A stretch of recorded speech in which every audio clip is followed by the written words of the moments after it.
What's going on, guys? This is the Edge DFS. We are talking Showdown slate for Thursday Night Football, Colts versus Titans. I am joined by Ellie Hernandez. My name is Tyson Smith. Ellie, what's up, man? How you doing? It's a little late on the East Coast there. Thanks for joining us, man. How you doing? I'm doing pretty good, man. I was just playing some video games, playing Ghost of Tsushima. I don't know if anybody's into that, but Shishimi? it's pretty fucking fun. Yeah, Nice. I don't know. It's fun, man. All right, man. Let's get into this right now. Let's get into the actual game here. We're talking Colts at Titans. Let's check out the Vegas numbers here. The lines have shifted a little bit, so we're minus 109 for each team. Around 50% win probability. It's pretty much a pick 'em at this point. -1. The spread is -1 to Indy, which is a little surprising because this morning when I was looking at it, it was the other way to Tennessee. I'm sure that the T.Y. Hilton news adjusted that, which I don't know why it would. The guy's worthless this year. We have a 48.5 total, so a little bit lower, but nothing to write home about. And if you're looking at ownership total, just to give you an idea where we're at, it looks like we're at about 330% ownership to Tennessee and 270 to Indy, which is interesting. It doesn't surprise me necessarily, but talk to me about your overall thoughts on this bird's eye view of the slate. I think we're actually in a position for a decent primetime game. Now, keep in mind the last time I said that the Saints whooped Tom Brady's ass. So who knows? Who honestly knows? I am kind of excited to see how this is going to play out, though, because Tennessee had a pretty good defense last year. Their defense hasn't been as strong this year as I would have expected for them to be. But I think it's going to be an interesting game because the Indianapolis defense, they might be the best defense in the league right now. And Phillip Rivers, he's not doing great, but that defense will be able to keep him in the game a little bit. And overall, I think it's going to come down to how Ryan Tannehill plays because the Colts defense is going to be focusing on Derrick Henry and A.J. Brown. So I'm kind of excited to see how it's going to play out. There's probably going to be a little bit more of a cerebral aspect to the game as opposed to, Bruce Arians just fucking throw it down the field. Yeah. So it might be a little slower, but it's definitely going to be a game worth watching. So I'm actually pretty excited. This feels like a fun matchup. I mean, I like the Titans. I like watching them. We haven't seen the Colts on a showdown slate this year, so it's a little strange to talk about them. We've been getting some repeat offenders when it comes to, like, we got the Saints, the Bucks, the Titans on multiple showdown slates. The Jets for some reason, the Giants. Okay. Yeah. But having the Colts is going to be interesting. I think they're a solid team, but fantasy-wise, it's so spread out. I don't really know what to think of it. You live near Indianapolis. Is there any local things you're hearing? That's where you can really catch an edge is by listening to some local stuff and kind of the beat writers and things like that. Are you hearing anything about this matchup? Any players that are sticking out to you just as a general football sense? Being out here, I don't think this is really much of a secret anymore at this point. But I think the Colts like Marcus Johnson in one of those receiving spots, and I think they're trying to get him worked in a little bit more. But again, I'm not sure that's much of a secret, and we'll see that in his price tag a little bit later on.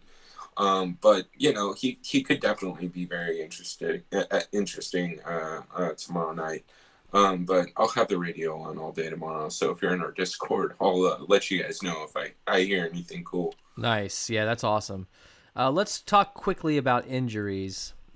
So this morning when I was making graphics, T.Y. Hilton was questionable. Now he's going to play. So T.Y. Hilton is probable. He's going to play. Not sure how effective he's going to be. We'll talk about T.Y. Hilton when we get to wide receivers. Mo Alley Cox, questionable. You got Paris Campbell out for the year, and you got Jack Doyle has been announced out. When it comes to the Titans, excuse me, I just popped open a seltzer, my bad. Adam Humphries has been announced out. Darrington Evans and Mecole Pruitt. Tell me about the injuries here. I was, I know we're gonna be on the same page, but T.Y. Hilton being announced that he was in a day early, really sucks. It just screws everything up for me. I had a clear vision on how I was going to treat these wide receivers. I had a clear vision about a lot of things in this game. T.Y. Hilton coming back ruins it all for me. And the fact that they announced it the day before, it sucks even worse. If it was questionable up until inactives were announced, then at least there's some, people have to react quick, and sometimes the ownership on him will be so low because he's no one knew he was playing.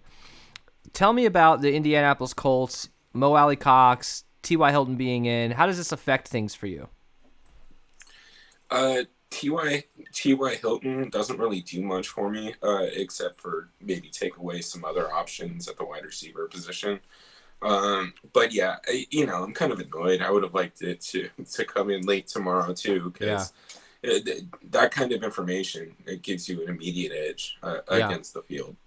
Mo Alley Cox, I honestly, I think he's a pretty decent player for the Colts. They like to get him involved in the passing game, so he could be an interesting take if he is cleared to play and it is projected to play.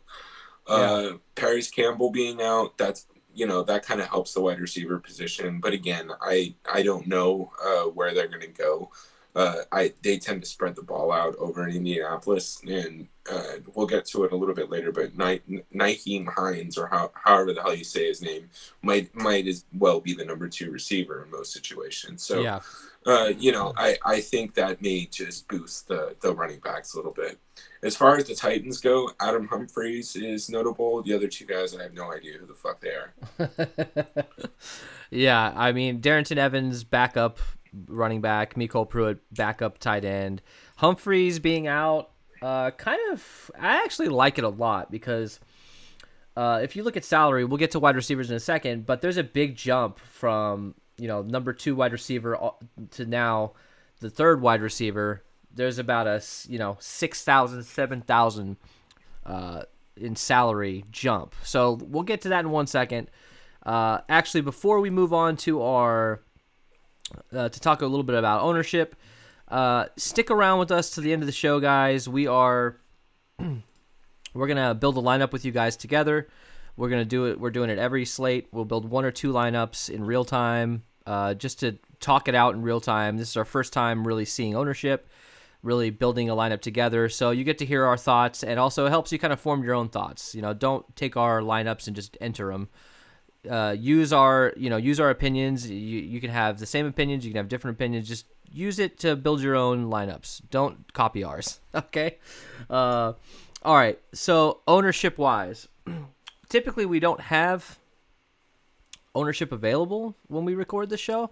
So it's fun to kind of talk it out and see what, give our best guesses. But now we actually do have ownership available from one of the sites. We're not going to give that out here. It's a paid site. We're not trying to give out free information, but we can give you guys an idea as to who is the top couple ownership, or around what their ownership is. So, and to be fair, you guys probably would guess all this stuff fairly accurately anyways. I mean, it's pretty hard not to assume Derrick Henry is going to be one of the most popular players tomorrow night, guys. Exactly. So just by looking at ownership and giving us an idea about the captain ownership potentially and the ballpark, what jumps out to you as being like, miss when it comes to ownership actually not being right when it comes to that? What are your thoughts on that? I think the this is going to be kind of obvious, but I think the Titans wide receivers are a little underprojected given the fact that Adam Humphries is still in on this one. Yeah. So I would expect maybe a 5 to 10% boost on each one of those wide receivers. I don't know. It may not be that as high, but I would expect AJ Brown and Corey Davis to see a few more because of that. Other than that, I would really have to say that, I mean, Jonathan Taylor's projected to be really low owned, and that's kind of shocking to me. I honestly was looking to fade him tonight. Yeah. But I mean, if he's going to come in, sub 15%, I'm probably going to have some exposure to him. So I think that's probably the most shocking thing here. And then the other one is Johnny Smith. If his projection there is any bit accurate, I'll probably be above the field on him. Let me see here. Jonnu. Yeah, he's, hovering around 20-ish. That's interesting. We'll get to the tight ends later. I have some pretty decent opinions about, Frickser versus Jonnu Smith. Jonnu hasn't been having the best box scores lately, so that's probably contributing to his lower ownership, even though he has a lot of high upside. All right, so anyways, guys, we are going to move on to, we're going to break this down for you guys position by position. Let's talk about quarterback, Ellie. What are your thoughts? Are you going to have both of these guys in a lot of your lineups? I know typically we try to, we establish first how we're going to handle each quarterback. Do we want to have both of these guys? Do we want to fade one? Do we want to be over the field on one? How are you handling this slate with two pretty decent quarterbacks, but fantasy-wise, they're not that amazing? So I'll probably, I'm still working on which strategy I'm going to go with, but I'll have two options really here. The first is I can get different at captain and kind of go with a little bit more of a chalky flex build because of that captain ownership being so low. If I do that, I'll have as much of both quarterbacks as I possibly can. If I need to go with the kind of middle tier or more expensive or chalky captain, then I'll probably fade a little bit more of Ryan Tannehill and lean towards the Phillip Rivers side.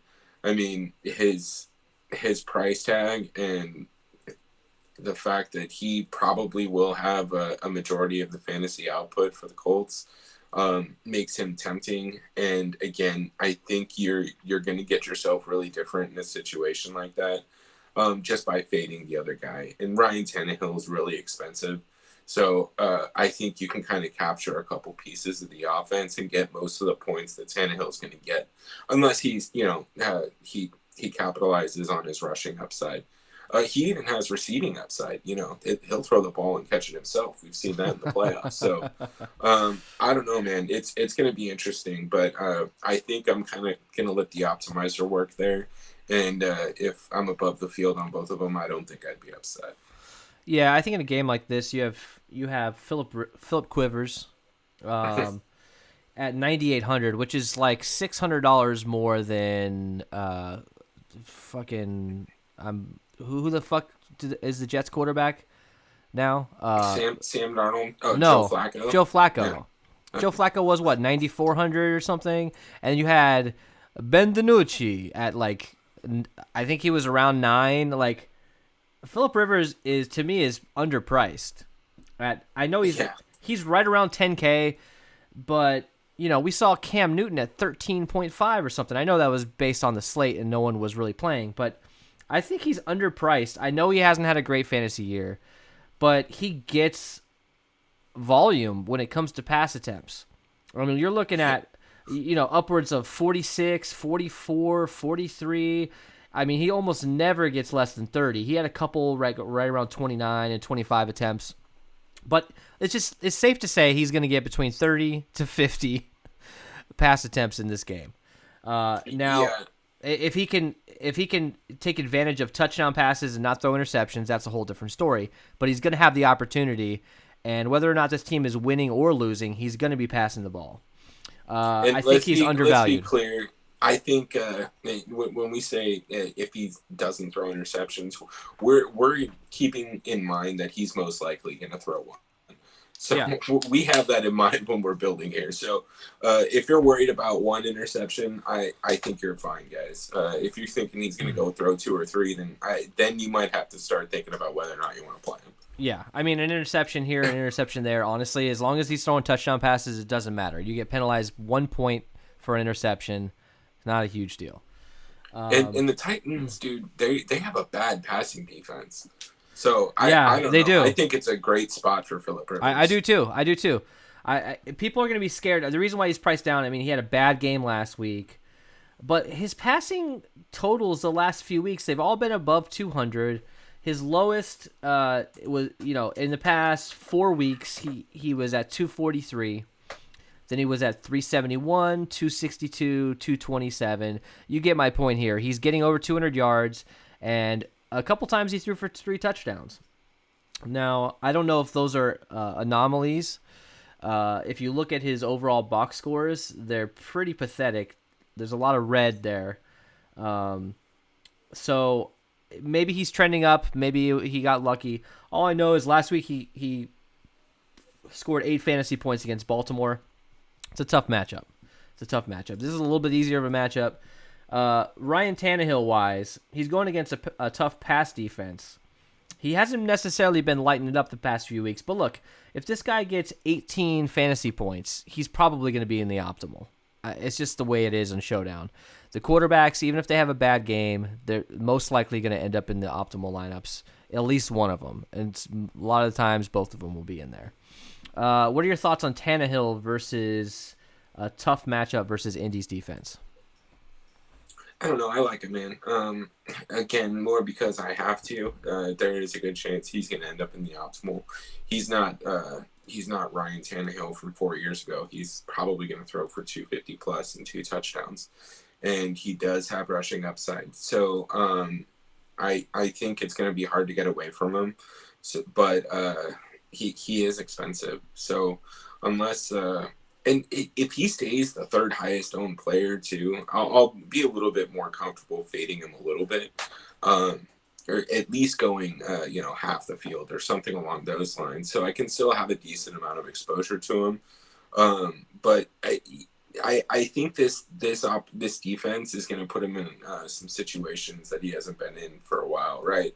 I know that they're going to lean on Derrick Henry, but I think that the Colts defense is going to be able to stop the run for a little bit there and force Ryan Tannehill to play the game. And if they get a turnover, I don't think it's going to be good for Tannehill. If the Colts go up 10-0, I think it could be a rough game for Tannehill.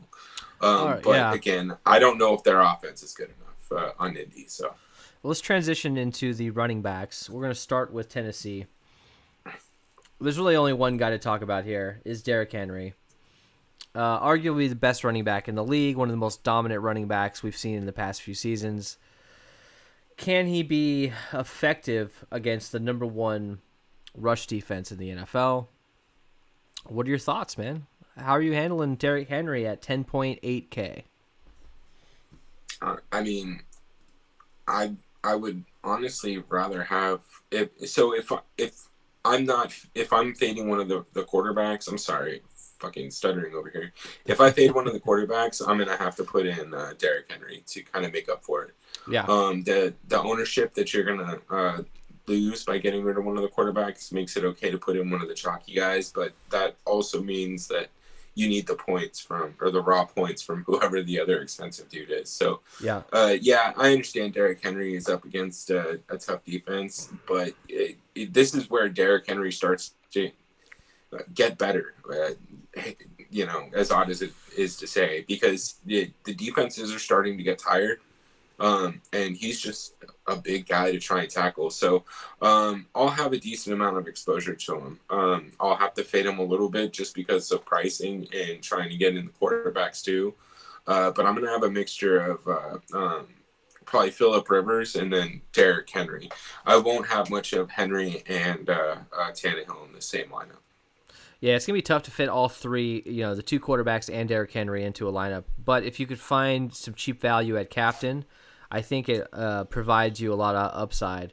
I don't like really ever fading Derrick Henry. If you look at his box scores here, fantasy wise, it's a yo-yo every week. He's 19 points, then 8 points, 30 points, then 19 points, 43, then 15, 20, then 6.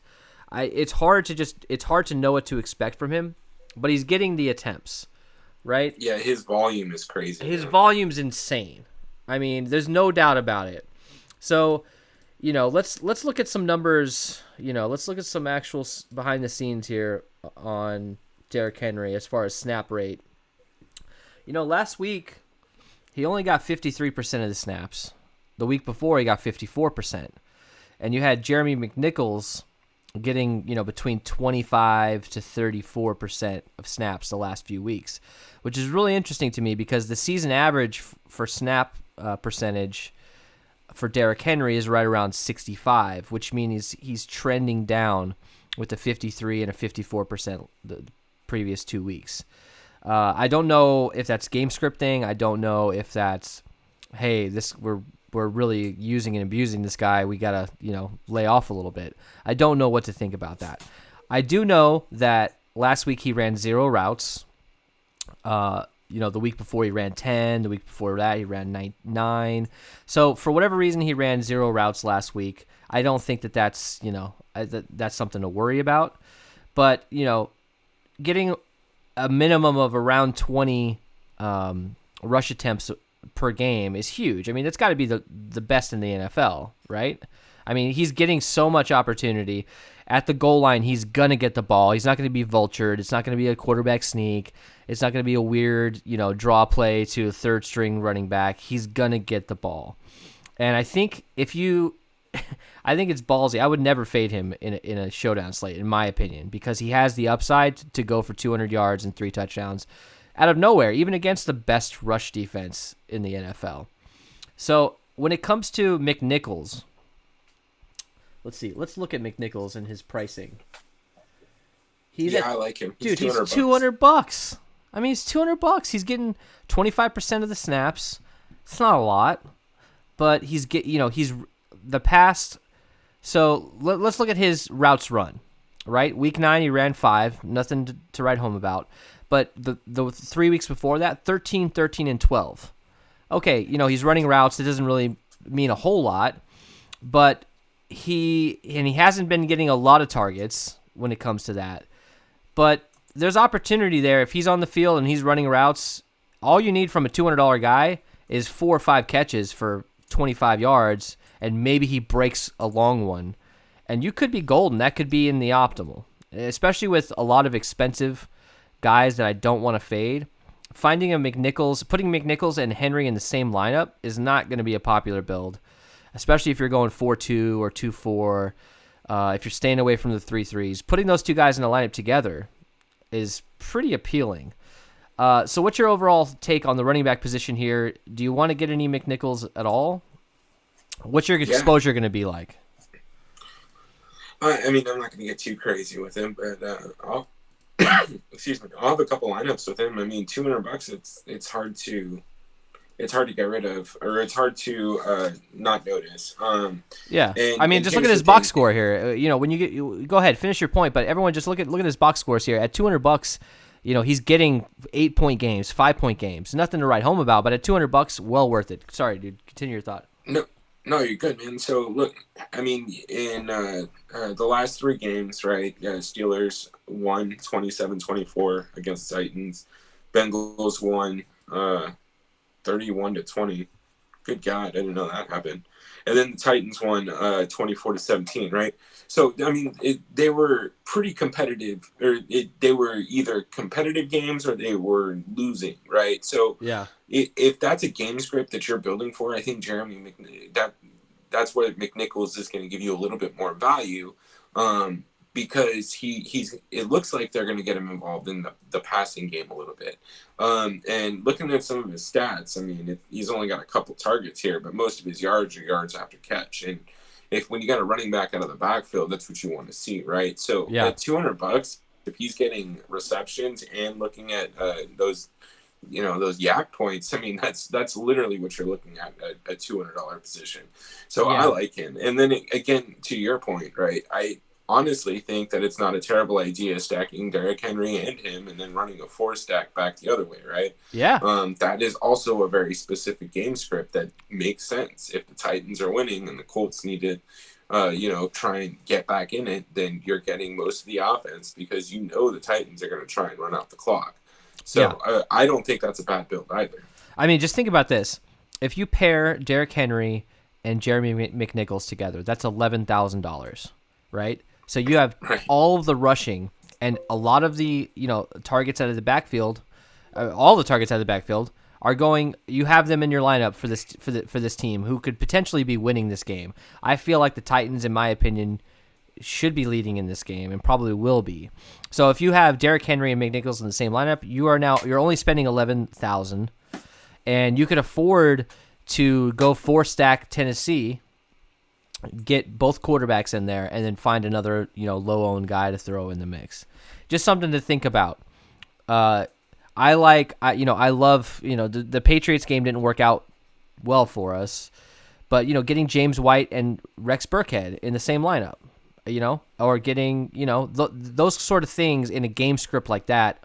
I didn't expect Cam Newton to be Joe Montana and throw for and Damian Harris had 3 opportunities to bust a long touchdown run, right? He got shoestring tackled or lost his footing. So, I mean, we had the game script nailed. We just got unlucky that we didn't get those plays. And again, like what Jacoby Myers getting stopped at like the 1-yard line, and then Cam Newton was able to vulture a touchdown. Like, it happens, and that's what we were afraid of. But again, 95% ownership, if those things didn't happen, Damian Harris was going to take us home. So, I like it, man.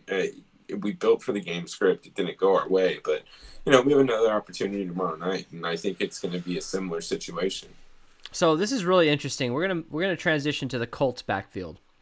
Basically, this is there's typically 2 guys that compete for, most of the snaps, whether it's 50-50, 60-40, whatever it is. In this case, at least the last week, we saw basically a 33% across the board for each of these guys. You got Jonathan Taylor, he's at 8,800.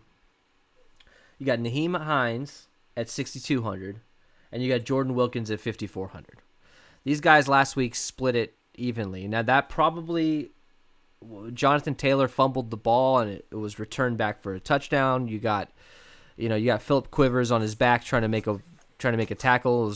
I was laughing my ass off about that on the day.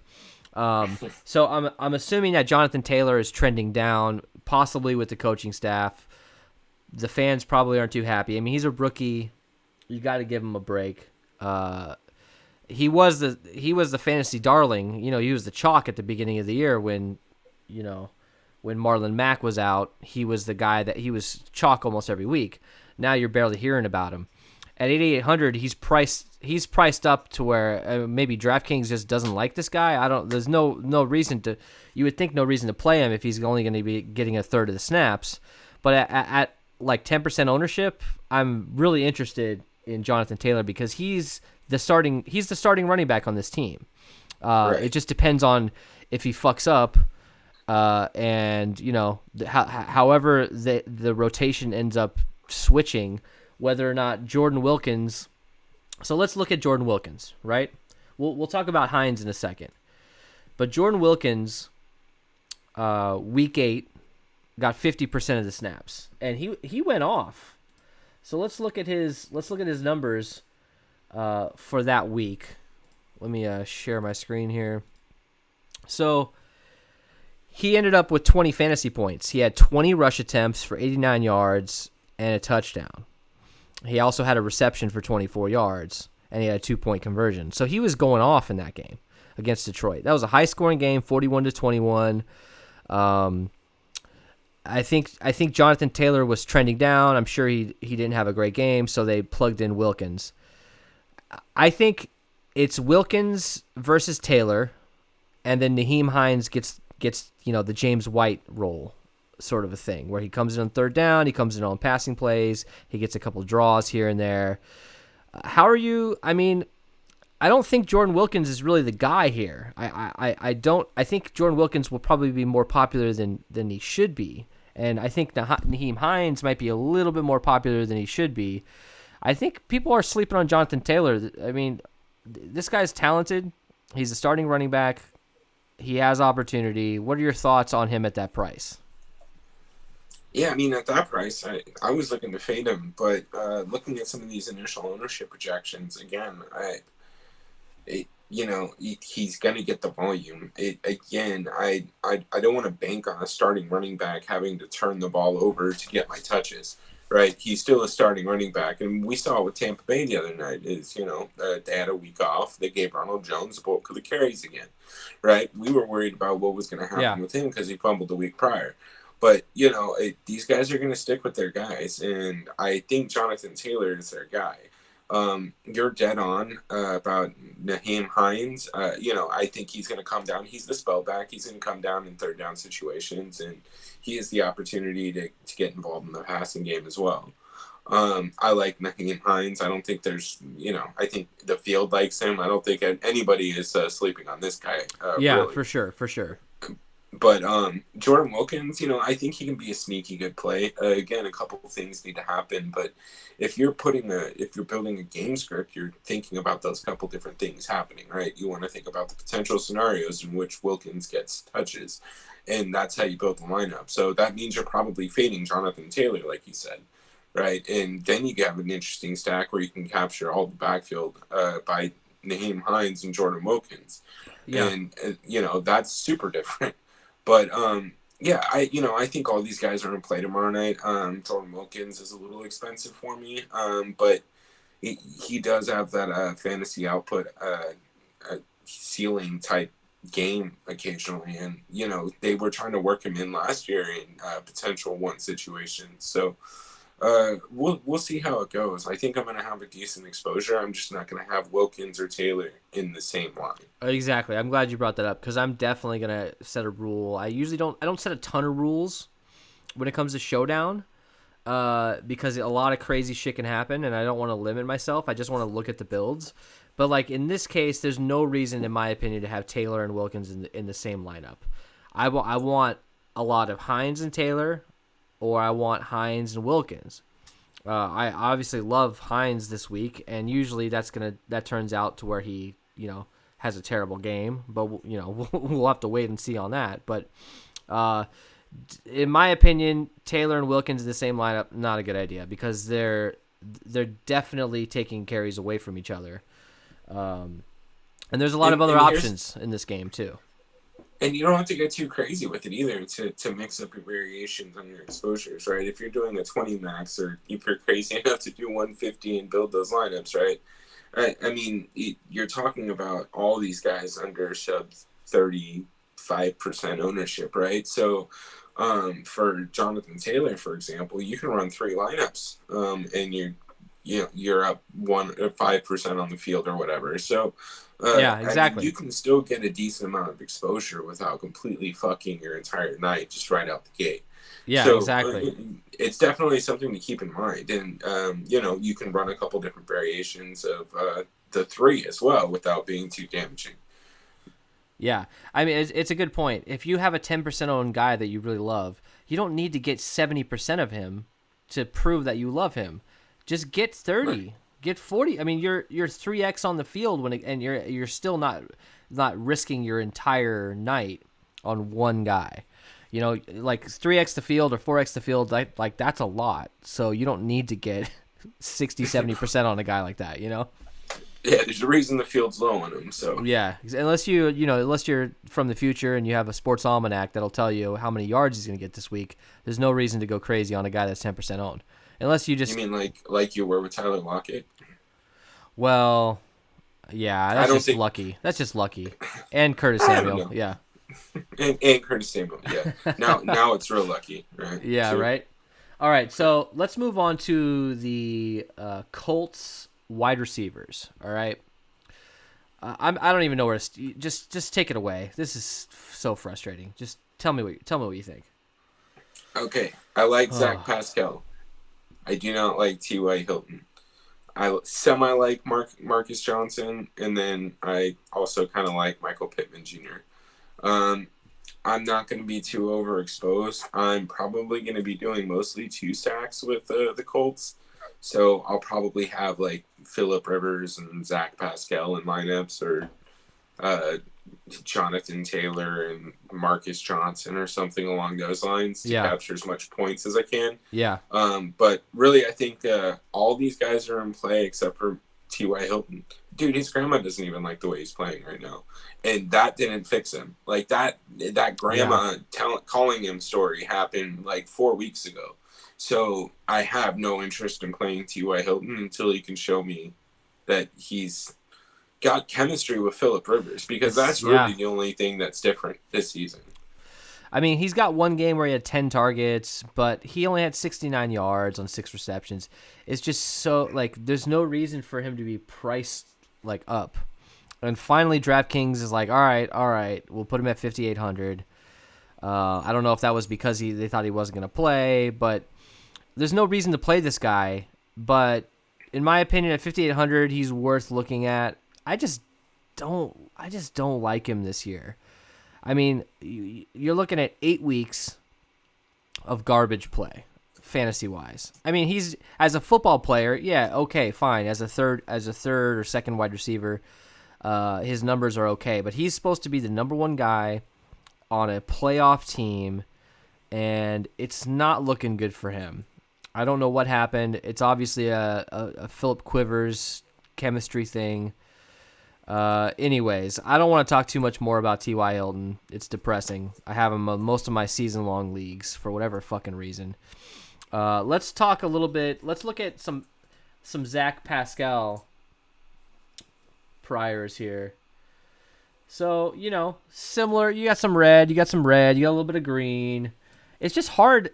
Like, I wish T.Y. Hilton was out of this game because I would have gone heavy on Marcus Johnson. You know what I mean? Like, I would have gone super heavy on Johnson and Pascal. Paris Campbell is also out for the year. So it's just a very strange group of wide receivers. And it's going to be hard to decode the situation. Similar to what we were talking about in the past with obviously like the San Francisco 49ers, a bunch of practice squad players. These guys are good pros. They're good wide receivers. I just don't know who Phillip Rivers likes. I mean, Phillip Rivers is getting 30-plus attempts a game. I don't see a clear pattern as to who he actually likes more. What are your thoughts on who does Phillip Rivers want to get the ball to? I think it's Zach Pascal, to be honest with you. Oh man, who's their other guy? Paris Campbell. I think Paris Campbell's one of those guys that they like to work in and has the potential of being one of their primary receivers. But I really think that he's the guy. God damn it, what's his name? I'm sorry, I got the Colts wide receivers. Zach Pascal. Pascal. Yeah. Zach Pascal. Sorry, I was pulling up the Colts air yardage stats. Yeah, me too. Yeah. From Add More Funds. But anyways, I like Zach Pascal, man. He's on the field. What is this? 78% of the snaps. I mean, he's gonna get targets. He's second on his team in air yards for routes run, right? So that means he's getting the ball deep downfield. Yeah. So he's going to have the opportunity. And again, this Tennessee Titans secondary is not very good. So I'm going to have a little bit of Zach Pascal. I like him out of all the three. So let's actually look at, the snap rates and the routes run. Interestingly enough, T.Y. Hilton didn't play last week.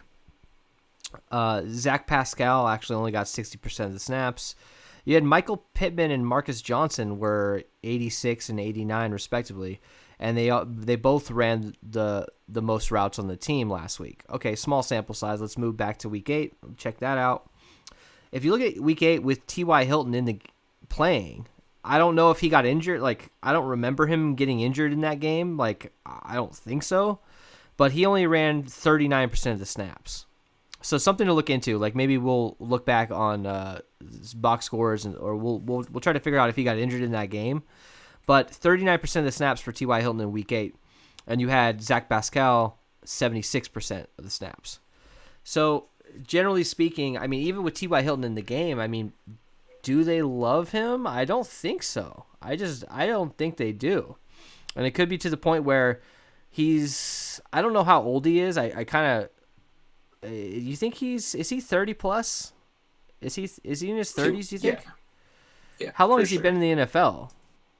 Is he in maybe his 8th year or something? Because he's been because He I don't know if they're is. trying to move on from him. I don't know what it is. I really don't. I mean, with Phillip Rivers, maybe he just doesn't get along with him, but it's just not working out this year for sure. Yeah, it's his 8th season. Dude's 31. I mean, I don't know what it is, man. I don't think he's getting. Look, Phillip Rivers is, dude. He's always been the kind of quarterback who's gonna dump it off to several different receivers. He gets the ball to 10, 12 people a game. The only time it was really different was when he had Antonio Gates and Keenan Allen just crushing for him. Yeah, Um, yeah. so I think you have to kind of spread your exposure out You with the got wide to spread it receivers. out. You I got to just spread don't it want to out. have T.Y. Hilton, man. I just can't do it. And I know I it's going to know. kill me because Yeah, tomorrow night he's going to have 250 yards and 2 touchdowns. yeah, he's gonna have the greatest game of all time. He's gonna break NFL records, and all of us are gonna be like, "Are you fucking kidding me?" And the noobs are gonna put him in because it's T.Y. Hilton, and we're looking at the They're not going to numbers. overthink Yeah, it. we're looking at the numbers like I cannot play this guy. I just can't do it. So, anyways, spread yourself out on wide receivers. In my opinion, I'd rather get Naheem Hines than T.Y. Hilton. In my opinion, I'm with you on it. you know, spread it out a little bit. Get some Naheem Hines. Get a little Marcus Johnson. Get some Zach Pascal. Even some Michael Pittman. Thank you. Spread it out. Don't try not to go all in on one of these guys. In my opinion, at least I'm not going to. Anything else to add about these wide receivers? No, man. We can go on to All right, Tennessee. let's talk about Tennessee. This is a little bit easier to talk about.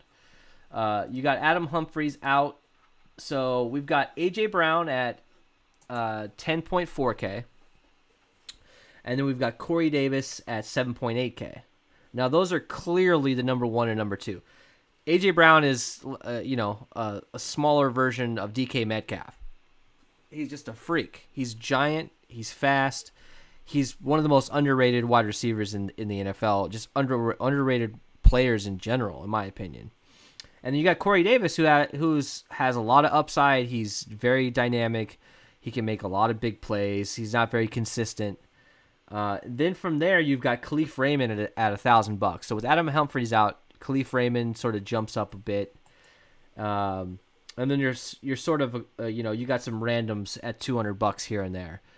How are you handling, I would say, these three wide receivers? I don't know if I want to go down to any Cody Hollister, Nick Westbrook, Batson, or Rodgers. I don't know if I want to get that low. There's a lot of other good options. A.J. Brown, Corey Davis, some Khalif Raymond. How are you handling this situation? I'm going to work backwards this time. I'm just going to keep it real simple with Khalif Raymond. I like him at $1,000. I think there's a good chance he gets a couple targets. Don't need to be crazy with him, but he does have the potential to take one to the house real quick. So I think he's in play at 1K. Corey Davis. Corey Davis is going to be in an interesting situation. His older brother, passed away today, or maybe it was yesterday. So I think you could be looking at sort of a narrative type game for him. I mean, I can't help but empathize with the guy and his athletes being athletes. They're ultimate competitors. I can see Corey Davis coming out and crushing. On the other side of that coin, right? I can also see him, just being a last minute inactive too. So that's something to keep an eye on. Yeah, for sure. Right, because that'll obviously open up different options. If that happens, I think AJ Brown becomes a lock, and then you can look at some of these other cheap guys. And then AJ Brown, I'll have as much as I can get of him. He's one of those guys. He's one of those guys. Yeah. He's like, I'm just if he's in 98% of my lineups, okay. He's dominant. He's a dominant player. Now, the only thing that I want to call out is he is going to be covered by Xavier Rhodes, right? And I expect Xavier Rhodes to lock him up or to line up with him all night. This isn't the same Xavier Rhodes that we had last year. This is all pro Xavier Rhodes that we've had from years before, right? He is a quality corner, and he is in a quality defense.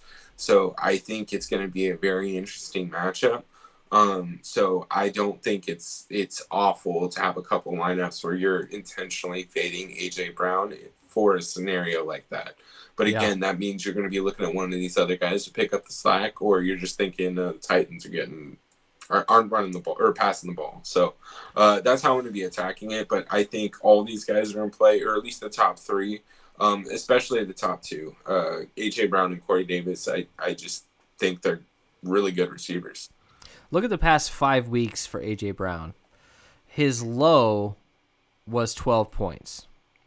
On a showdown slate, he could still be in the optimal with 4 receptions, 24 yards, and a touchdown. He scored a touchdown every single game this year except for week 1, and he was out up until week 5.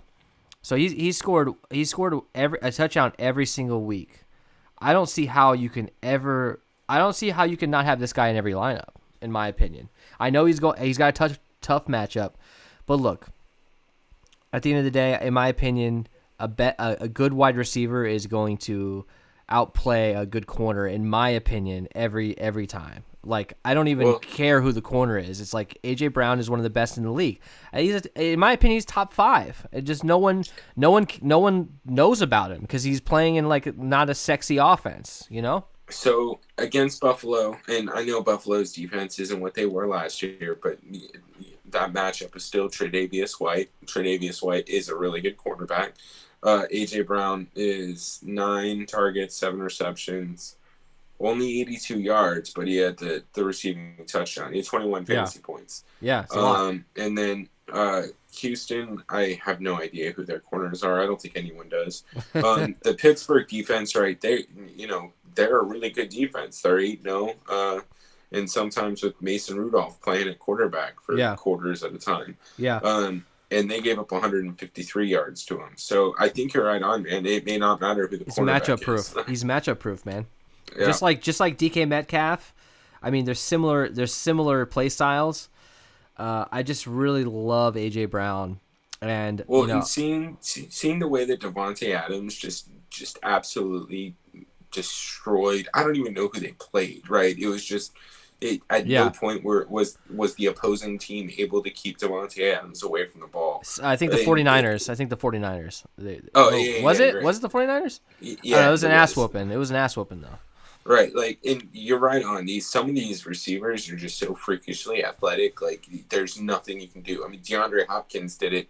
He palmed a okay pass and forced his way another 6 yards to pick up a first down on Sunday. So, yeah, I'm right there with you, man. A.J. Brown, he's fast as hell, too. I mean, look, there's a clear path for him to be the captain. I think, in my opinion, like, he's around 10 to 15% in the captain. And that's tough to get different. It's tough to be unique. It's tough to not have, like, more than 10 dupes or 20 dupes unless you get really different in the flex. But to me, it's almost worth it. This goes back to the Tyler Lockett pick that I had where he was I think he was probably around like 5 or 6% owned, but like you could at 10% owned in the captain, I feel like you could still get different enough. If you just think the guy is going to get 2-3 touchdowns, you just got to have him in the captain. So right, there's nothing you can do about it. There's nothing you can do about it. I mean, you just sometimes you try to get too different, and it ends up like that Saints game. Who was the opto captain? Was it Drew Brees? No, it was. Wait, yeah, it was Drew Brees, I'm pretty sure. So, I mean, look, I don't like to play quarterbacks at the captain. I don't like to play the chalk at the captain, and I lose that game, I lose it. Like, if I lose all my money, I lose it. But, like, me personally, in a situation like this, I'm not going to play Derrick Henry at captain. I'm not going to play Phillip Quivers. I'm not going to play Tannehill at captain. But, like, I will play A.J. Brown. I'll find a way to get different in those lineups. I'll find a way to get a McNichols and that kind of a thing and going, just to get him in there because I think he's that dominant, even against a really good defense, because I think it doesn't fucking matter in my opinion. All right, so Tennessee's tight ends. You got only 2 guys to talk about are Jonnu Smith and Anthony Firkser. So Jonnu Smith is at 7K flat, and Anthony Firkser's at 2,200. So let's look at the snap rates for these guys.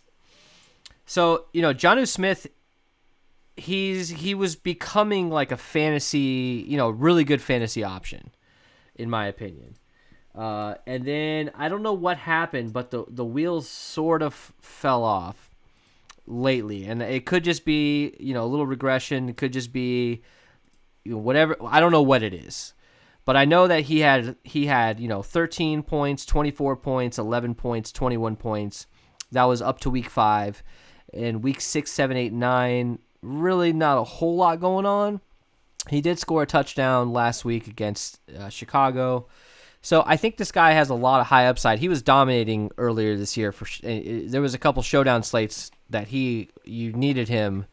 I think we had him in the captain, I think, for a few of them, and we won some money thanks to him. I think he's the obvious choice here, but I think we have to also talk about Anthony Firkser when it comes to just getting snaps and getting targets. I think there's opportunity for both of these guys. In week 6 against Houston, you got a 28-point game from Firkser, and he was $800. Then he went up to 5,200. He had a bad game. The Draftkings dropped him down by half to 2,400, and he was average. He had 2 or 3 receptions for a couple yards. So look, it's nothing to write home about. He's only had one really breakout game, but a guy as 2,200 who's getting opportunity, I think you can look at Firkser. I think you can absolutely look at him as a pivot off of Jonnu Smith. How are you handling that? I totally agree. I like Jonnu Smith. I think he's a good play tomorrow night. He could have a couple touchdowns. He could also have a goose egg, but I think he's in a good spot. But same can be said for Anthony Firkser. I don't want either of them to be stacked in a lineup, but yeah.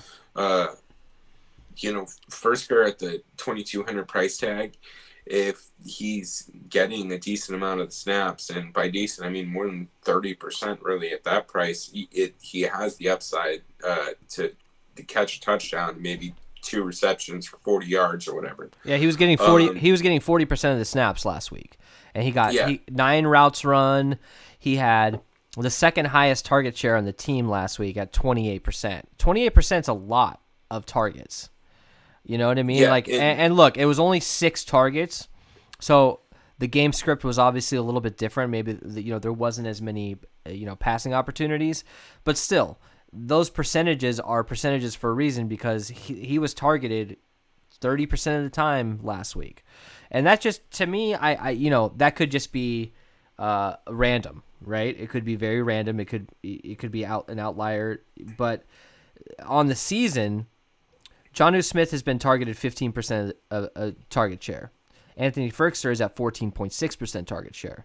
Now, these guys are about $5,000 difference. So that's something to look at. Like, just look at those things and say, well, why is he so much cheaper? Well, he doesn't have as high of an upside. But in this particular game, he can score a touchdown. He can get 7 receptions for 80 yards. That's not out of the realm of possibility. All right, we're moving on to did we talk about... Oh, we didn't talk about Indianapolis tight ends. All right, so this is interesting. So we've got Trey Burton and Mo Alley Cox with Jack Doyle out. Mo Alley Cox is questionable. So we got to think about this for a minute. If Mo Alley Cox plays, his ownership will probably be a lot lower. If he's announced when inactives are announced, he could be a great play. I like Mo Alley Cox. If he doesn't play, should we transition into more Trey Burton, or should we go into another guy like Noah Tagovailoa and Hale Hentke? I don't even know who these guys are. I'm gonna have to try to find some film or just something on these guys. But how do you handle it if Cox is in, and how do you handle it if Cox is out? Um, I don't think it's going to change my strategy all that much. I'm not going to have any of the backups whatsoever. I have no Yeah, interest in I any can't of blame them. you. Can't blame you. Yeah. But Mo Alley Cox, he has some big play potential, but Trey Burton, I think is a little bit more consistent. They like to get him involved in the rushing attack too, which is weird. I think he had Yeah, a rushing touchdown. Well, yeah. I think 2 weeks ago. I think he no, had he has two in two. a row. Yeah, Yeah, two two weeks in a row. rushing. Yeah, and I think that gives them an added dimension that kind of, I'm not sure it's worth an additional $800, but Mo Alley Cox is going to get involved in the passing game. He's going to get involved in um, some throws down the middle, and I think they're going to try and get him in the open field. He's a big guy, and he has the potential to to break a big play. Yeah, If he's getting targets and making receptions against a secondary like Baltimore, I can see him having a pretty good game against the Titans. So I like the tight ends. I'll have a healthy amount of exposure to them. But again, I'm probably going to be leaning more towards the Tennessee side in my four stack. So I'll be stacking with like Phillip Rivers and Mo Alley Cox, and then running it back with however I decide to run it back. But that's what I'll be looking at. So I obviously won't stack two tight ends in that sort of a build. But yeah, even if I was doing a 3-3, I don't think I'd have both. I would lean a absolutely. little bit more towards Mo Alley Cox, just because he does have a little bit more big play potential, I feel like. Yeah, I mean, look, Trey Burton getting 2 rushing touchdowns in back-to-back weeks. That's not going to happen again. Like, come Right. on. I mean, like these NFL teams, they have access to game film. Like, they're not going to let that shit happen again. Right. Um, I mean, did you hear what Lamar Jackson said? no. Yeah, he said that defenses are calling their plays out at the line. Oh yeah, I heard Right. that. Yeah, exactly. Yeah, I heard about that. Yeah, and that's not unheard of. I mean, Tony Jefferson, he used to be able to call out. He would get it right, 50-50, right? He used to call out plays in the secondary with the Arizona Cardinals. Yeah. And I mean, it's not hard. Bruce Arians has had the same playbook for 76 years. So, I mean, at this point, other people know what you're running.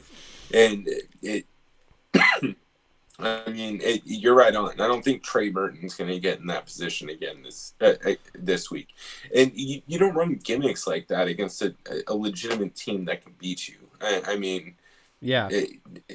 I don't think they're going to be doing that I this week. mean, both of these guys are around the same ownership. So, obviously if Mo Alley Cox is out, I think Trey Burton is a fade. That's just my opinion because Trey Burton's ownership at 5,600 is probably going to double, or move up by 10%. And I think at that point he's going to be too high owned. That's just me personally. I just don't like Trey Burton. If Mo Alley Cox is in, then I like Mo Alley Cox because I think he's going to be a little bit lower owned than he should be. So that's something to look at tomorrow when it comes to these positions. All right, let's move on to our favorite subject, kickers and defense. So we've got Rodrigo Blankenship at 4K. We've got Steven Gostowski, who's the best kicker and the worst kicker, all in the same game. It's worth talking about kickers for just a second. Then we'll move on to defense. They're around 20% projected. I think I usually am under always on kickers, and sometimes it comes back to bite me. But how do you usually handle kickers? If they show up in your lineups, you just accept it, or do you actively avoid them? I leave them in my player pool. I try to limit having both of them in the same lineup. But sometimes they're just a necessary evil. I mean, it's some slates you kind of have to max out your salary sometimes. I know you don't always need to do that, but I mean, you do need to spend up in certain situations, and you know, I like the projections on the Stephen Gostkowski more than a Nick Westbrook, a Keeney, or whatever his name is. Yeah, So there's going to be certain builds where I just have to have a kicker in, but I'll build without them just to kind of get a taste of what I'm looking at too. I mean, there is an opportunity cost sticking in the kicker because you're not going to get the same upside that you can get with one of these other Absolutely. players. Absolutely. But for tomorrow night, I think to get some of these higher priced guys, you may have to run a little bit of Steven Gostkowski. And depending on his ownership, that's kind of what dictates how much exposure that I'll get.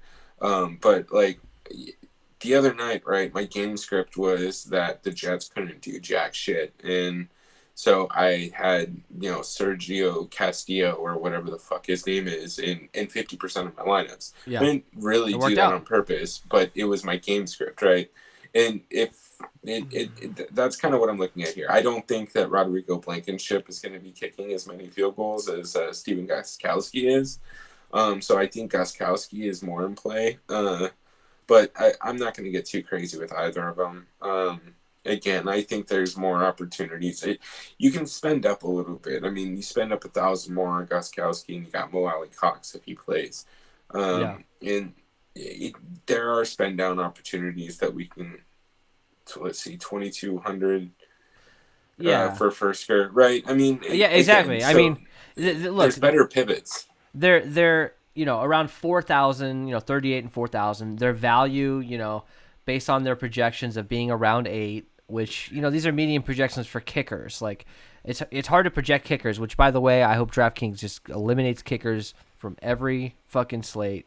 There's no reason to have kickers on the. There's no reason at all. Just get rid of them. Even on Showdown, it's like I just don't like it, in my opinion. I know on Showdown they'll probably never get rid of them, but there's no way to project, in my opinion, accurately a kicker. It's just completely fucking random. Like they're give those special team points to the defense for scoring. That would be crazy. Give it to the kicker and the. Anyways, that would I mean, look. So basically, my point is. Median projection, they're right around 8 points, and I think they're always around that, maybe 9, maybe 10. So they grade out well at 4,000 or 4,500, whatever it is. They are week to week, so their value is right around 2. And the optimizers are going to stick them in a lot more than a guy like Michael Pittman, who's a little bit more expensive and might not be projected as well, but he has way more upside and PPR. He's going to get 4 or 5 catches, things like that. So to me, kickers are a necessary evil sometimes, but I'm going to try to avoid them as much as possible because their upside is so much lower. And I think more people, just generally speaking, more people are going to have the kickers. They're going to be 40% of your lineups are going to have at least one kicker. And if you could just fade both of them, you're automatically gaining some leverage there. If they go off, then they go off. But I'm not gonna risk all my research and all my time and effort on some fucking kicker who is a nutcase and maybe is having a bad day and just shanks one to the right. That's just me personally. I just don't like doing that. I'm not saying I never play kickers. I'm just saying I'm not relying on them to win me a tournament. That's just how I play. We're not saying go play 90% Fursker and fade both kickers. We're saying maybe bump up Fisker to 25 to 30% and bump a kicker down to 15, 20%. Exactly. Just have a couple in there that it fits with the build that you like. Just sprinkle them. That's all you got to do. Yeah. Right. 50% is probably not something you want to do too often. All right. So Colts defense, Titans defense. So Colts defense is at 4,200. Titans defense at 3,600. I think both these defenses are generally pretty good. But I think the Colts defense has high upside. I think they're dynamic, and I mean the projections are putting them in at under 5%. You've got the Titans defense around, between 10 to 15%. I don't know. How are you handling the Colts defense at around 5%? Like, damn, like that's kind of crazy to me.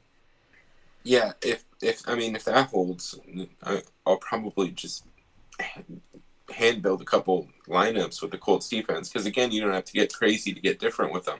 Yeah, exactly. I mean, if they're that low owned, you can pretty much go fairly chalky build and just throw them in there. It's just their price. I think at 4,400, like they don't grade out well, from a median projection aspect. So they don't make it into as many lineups. But if you make a conscious effort to get them in your lineups, it makes sense at that ownership. Right. So they're projected at 6 points. And let's see, in their last 5 games, they've had 2 games under, and then 2 games way over 6 points, and then 1 game at exactly 6, right? So I think their range of outcomes is going to be a little bit higher, or it's going to be a little bit more on the positive side, because it looks like they have the better chance. If they have a good game, then they're scoring points. Yeah.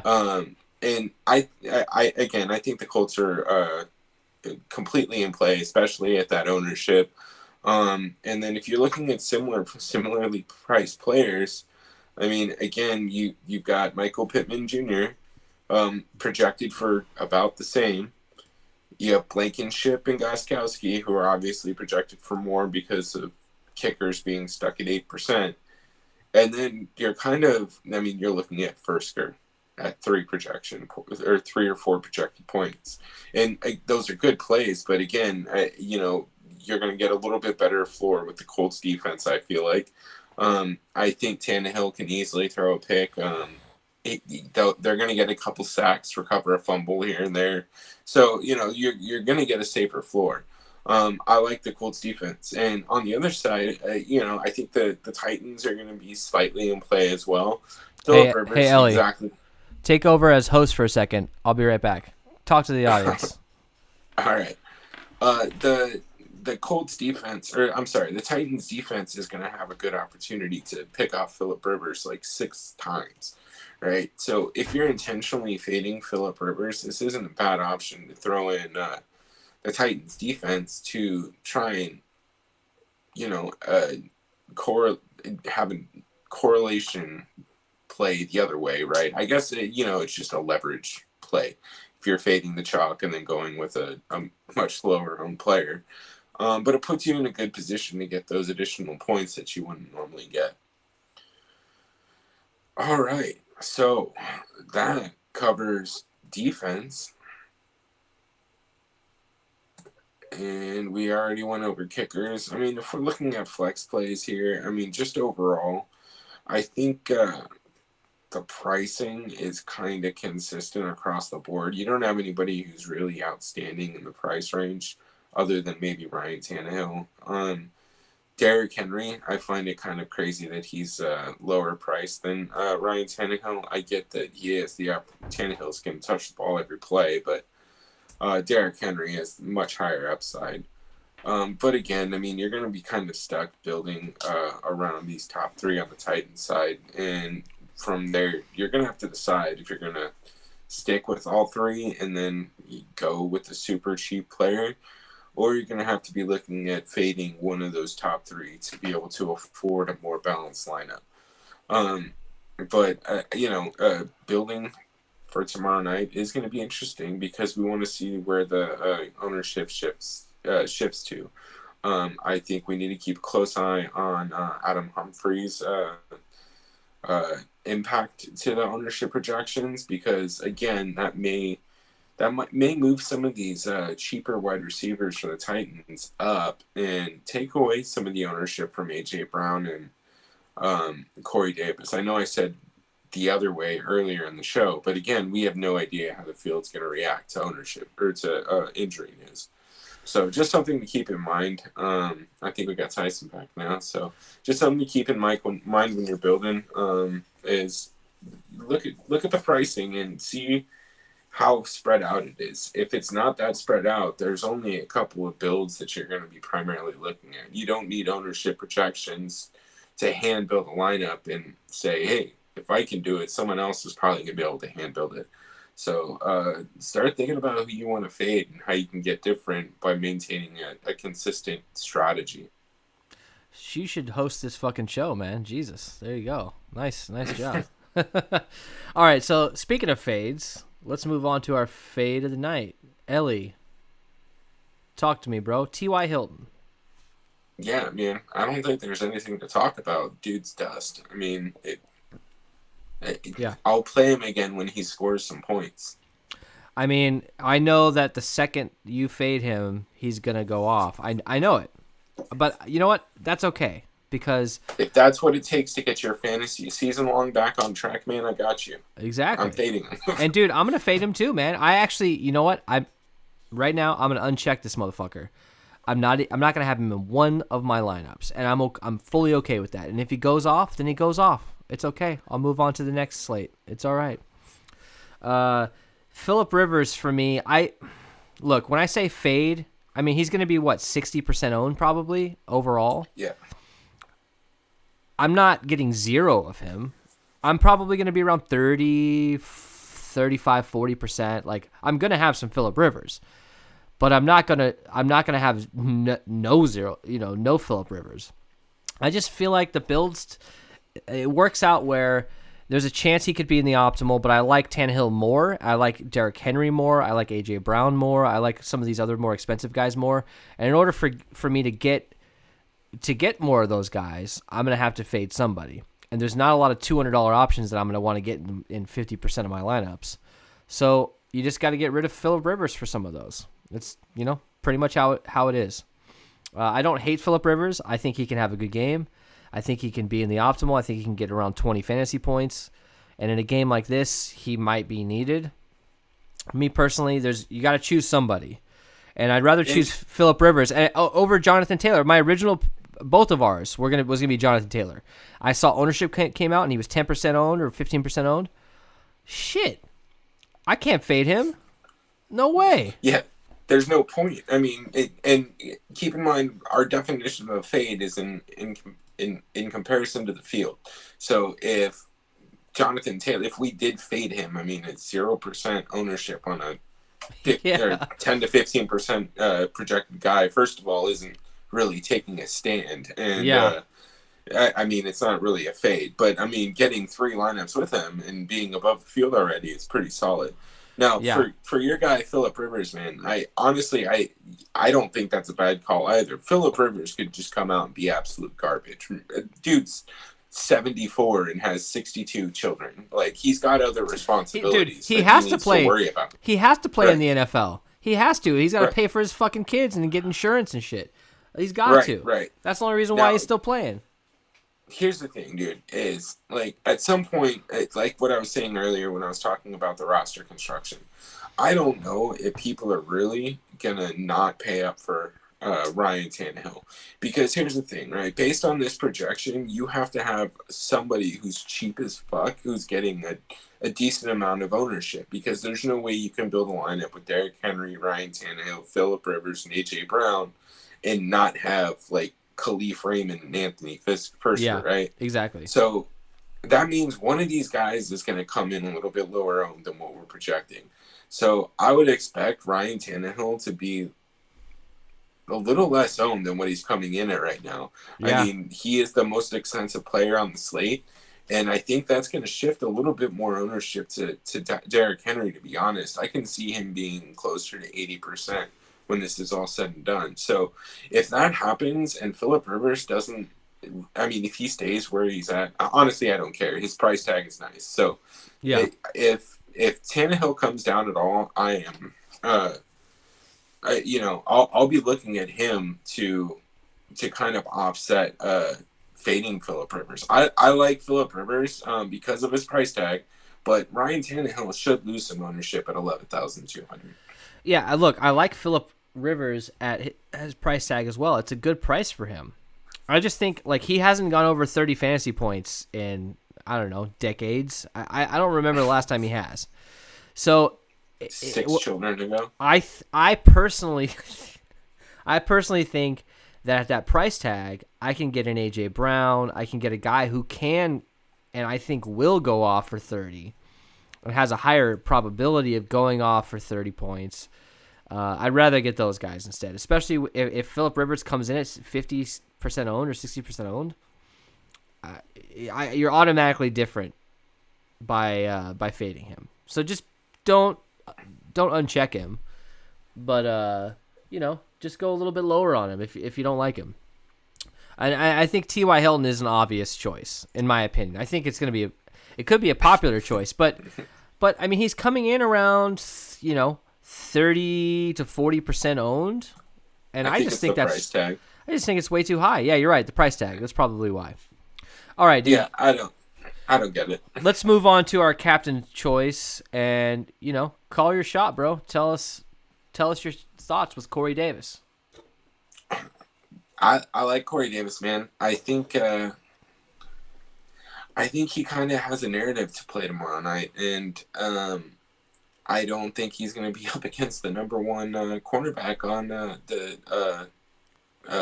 the Colts, right? So Corey Davis is going to have the opportunity to ball out, and he is an athlete. He is a freak athlete as well. He was just as highly touted as A.J. Brown, if not more, in the previous draft. I was hoping that the Cardinals would take him.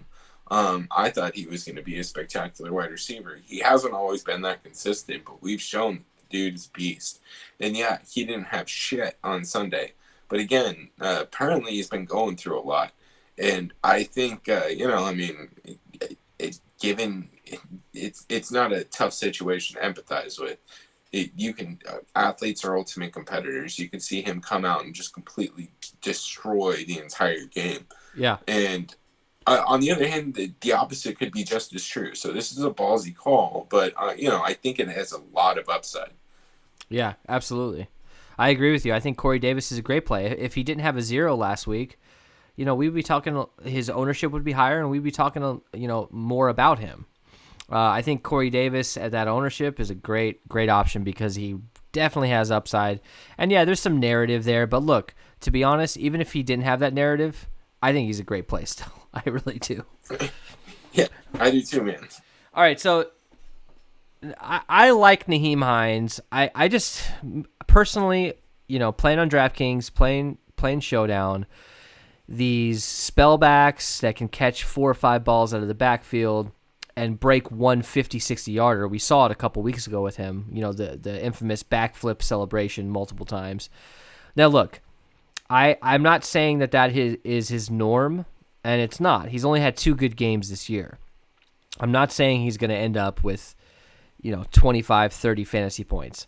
I just feel like the way the builds are turning out, getting a mid-range price and getting a mid-range ownership is going to make your builds supremely unique, and I'm going to be able to get a lot of Derrick Henry, a lot of Tannehill, a lot of A.J. Brown, and if Nyheim Hines is 5% owned in the captain, I think he's probably going to be around 10%. Maybe we'll see as the day goes along. But if he's lower owned, I can get a 3-3 stack. I can get those higher projected, higher upside stacks, and not have to worry about going 4-2 or 5-1 or 2-4. I just like Nyheim Hines. I think realistically he can get 20 yards rushing, 70 yards receiving, 6 receptions, and a touchdown. And that's all I really want from him because I feel like I can get all of the best players around him. What's so funny? That's all you want from him? No. I think that's not what I want from him. I just think that's what he realistically can get. I'm not. It's not a risk to say that he can get that. And right. At his price tag, I agree with you. At his price tag, no one else is going to have him the captain. I think that's like sort of his, almost his floor. And if that's his floor, then I feel very comfortable with putting him to captain at that ownership, knowing that he can go off for 2 touchdowns. He can get 150 yards total offense. Yeah, I agree with you, man. I don't think it's look, when we're doing this, we understand that these are more risky plays than obviously jamming in Derrick Henry and Ryan Tannehill at the captain spot. But what we're trying to do is to get easily different from the field. And Nyheim Hines does have the upside to have exactly those stats that you're talking about. So I agree with you, man. I mean, look, it's not as risky as playing Jordan Wilkins at captain, but it is risky, but it's not as risky, and you have pretty good upside. Look, the other day, Perriman for the Jets, I had him at captain in multiple lineups, and I did pretty well with those lineups. Those lineups pretty much saved me. I didn't do well overall, but Perriman was a middle range, middle price, middle ownership sort of player. that just absolutely crushed, and those guys go under-owned. They go, the people don't pay attention to those guys at 5,500 or 6,600 with the high upside. They just don't pay attention because the builds aren't sexy. You still got to get one low-owned guy in there. You still got to get one dart throw in your lineup. But to me, those middle-range players have a way of getting you so much different, and you're still not going to absolutely bomb. Like, you're not going to end up with losing all of it. You'll probably win back 75% of your, that's a good guess to say that, okay, I'll probably win back 50 to 75% of my entry fees. So to me, Nyheim Hines, I don't think he has the highest upside in the game, obviously, but ownership, projections, that kind of and price, it all works out where I think he's a good captain choice. So let's move on to actually building a lineup. Let's go ahead and go with your guy at captain. I like it. All right, let's try it. This is the first time I'm going to be building a lineup with him. Let's just try it. All right. So let me see if I can find him. All right, where do we go from here? First of all, do you want to do 2-4 here? Yeah. All right. So we should probably get. Do you want to get Quivers or do you want to go Jonathan Taylor? Let's go Jonathan Taylor. I like that. So And so this game script. Corey Davis. Yeah, exactly. So this game script to me, I'm getting two Indianapolis Colts players, 2 running backs. Hines is going to get a lot of volume. They're going to be losing this game. Taylor maybe gets 1 or 2 touchdowns on the ground, rushing it in, but they're still playing from behind, so you got a lot of Hines fourth quarter action. We're going to fill the rest of these with 4 Titans players. So let's go Corey Davis. Got to go A.J. Brown. You got to go A.J. Brown. Now, with this game script, Tannehill, I like Tannehill here. Me personally. Now, we might have to change this around. We got $2,500 left. Who do we go with on the Titans here? Let's see. Bro. Put him in. Ferkser. Yeah. I mean, this is your whole. I mean, look, you're fading Derrick Henry, so we're playing like obviously the way this game script is going down, it's a little counterintuitive because we're assuming that the Titans are ahead, and that the Colts are playing from behind. So why wouldn't you not have Derrick Henry in? I mean, it's a risk for sure, but there are games that the Titans have won that Derrick Henry hasn't gone off in. So in this case, we're capturing all of the offense except for the rushing yards for him. And look, you don't want 3 running backs, right? If you got 2, this isn't the Patriots, right? We don't want to run 2 Colts running backs and then throw in Derrick Henry. The negative correlation there is too high. Now, I like this build though. This is I mean, this is a good build even if the Colts are crushing. It might even be a better build for that. I mean, you're right. If imagine Derrick Henry fumbles out the gate and the Colts recover it and they take it down the field and score. Then from there, I mean, the Tannehill's playing from behind. He's going to have to get his wide receivers involved. I like that build a lot. This is a good build for both game scripts, in my opinion. Mm-hmm. All right, let's try your boy out. Let's see how these work. All right, we got Corey Davis at captain. Where do we go from here? What's your what kind of build do you want to throw out there? You want to do a 4-2 Tennessee, 2-4? Yeah, let's do 4-2. Let's throw in Phillip Rivers. Okay. And then gotta have AJ Brown. You got to. I think you got to have AJ Brown in every single lineup. So we got Corey Davis, we got AJ Brown from the Titans. Who's your other indie player you want? Let's see.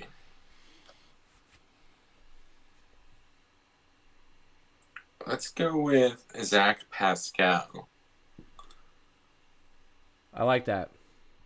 So you're assuming now that Pascal is receiving most of the yards, any touchdowns, But Phillip Rivers throws a random touchdown pass to Mo Ali Cox. He throws a random touchdown pass to whoever.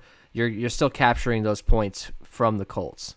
We got 2 spots left. We got about 5,800 for 2 more Tennessee guys. How do we want to handle this? Let's throw in the Titans defense.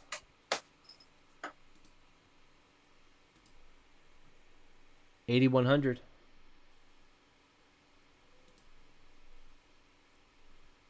I mean, I kind of like Jonnu Smith.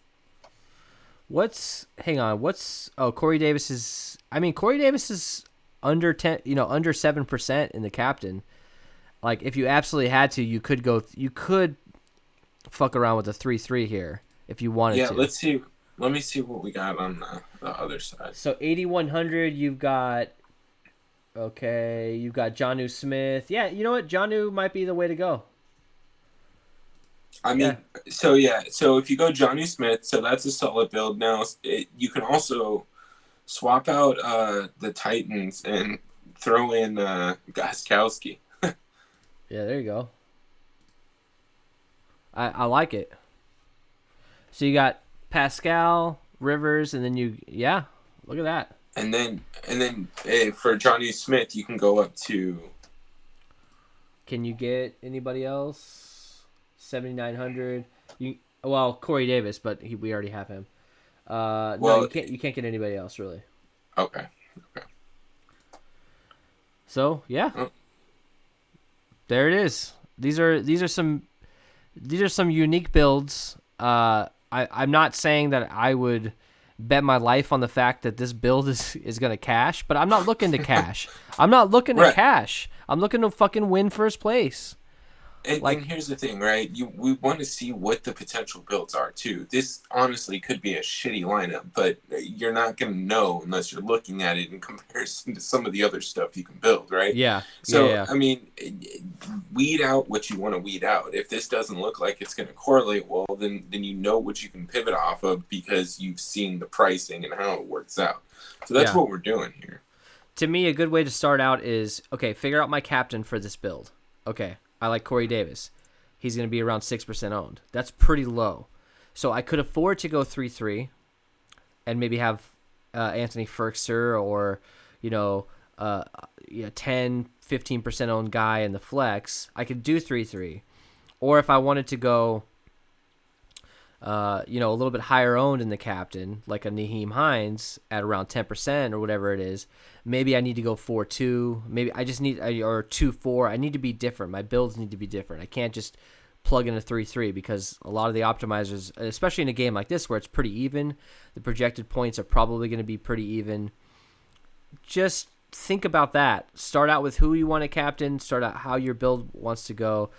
I personally don't just like build it on the fly, like, oh, who's the best player, because that's just how everyone else is going to do it. They're going to plug in, if you have 5,200 left in the flex, they're going to plug in the best player for that position, the best projected player for that position, but take it down a notch. Get a guy who's at 4,000, get a guy who you like at 4,000. All right, Ellie, we're running on about an hour and a half right now. Interesting.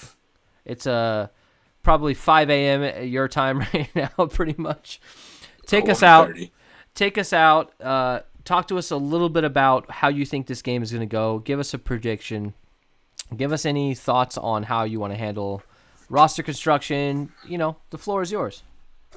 I think this game is going to be, let's go 31, probably 21.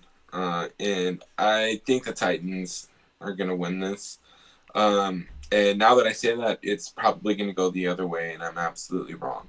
But I think this is going to be a really fun game, man. I think roster construction is still wide open until we kind of identify how the ownership moves with the wide receiver situation in Tennessee. But it's going to be fun, man. There's going to be all kinds of different builds, and we already know where the chalk is. It's clearly there. So just find a way to get different without getting crazy. I'm going to say this game is going to be a shootout. It's going to be 42-35 Titans. It's going to be the best Thursday night game of the entire year. I don't know why. I just have a feeling. I mean, come on. Anything It can could happen. be, It's man. it's 2020, dude. Anything can happen. Um, I think the Titans are a way better team. I think the Colts are so overrated in my opinion. Yeah, They're barely they have a just good defense. yeah, they have a good defense. They're just limping across the finish line. They're just trying to make a playoff spot. They're going to make the playoffs. Phillip Rivers is going to get bounced in the first round. It's like this is Why isn't not a good Jacoby team. Brissett playing? Like, Bro, I he don't. came in I at right before halftime. They brought him in to throw a Hail Mary pass. Like dude, they actually, yeah, he's not dude. He actually is a good quarterback. He's probably the best well, backup they looked quarterback in like the a NFL. team. They looked like a team when he was playing. And I Yeah, thought Andy Dalton was the best backup quarterback. that's All not right, all true. right. That's not true at all. That's not true at all. All right, so thank you guys so much. We appreciate any likes, any subscriptions. We're doing this, 3 times a week. Thank you so much for all your support. Sorry we ran a little long tonight, but thanks for sticking with us. We'll see you back for Monday Night Football. Thanks a lot, guys. Sunday night. Sunday night. I skipped a whole night. All right, we'll see you guys later.